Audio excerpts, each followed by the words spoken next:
মামলা হামলা অনেক আগেই পার করেছি। শেখ হাসিনার আমলে রিমান্ডে নিয়ে আমাকে মাথা নিচের দিকে দিয়ে পা উপর দিকে দিয়ে সারা রাত নির্যাতন করেছিল, কখনো আপোষ করার চেষ্টা করি নাই। তুমি কোন আব্বাস?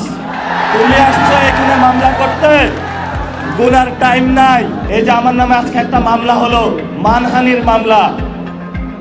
ওই ব্যক্তি চাঁদাবাজি করে, সন্ত্রাসী করে, এমন লোকের কোনো মান থাকতে পারে না। যার মান আছে তারই তো মানহানি হয়।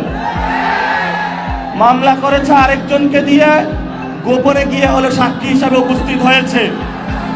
এগুলাকে আমরা বলবো গুপ্ত।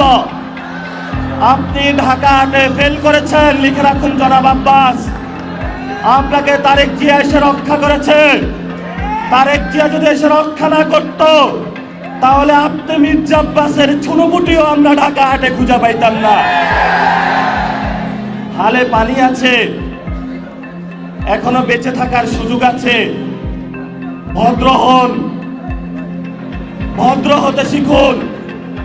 আমরা সভ্য সমাজে বসবাস করি, অসভ্য আচরণ করবেন না।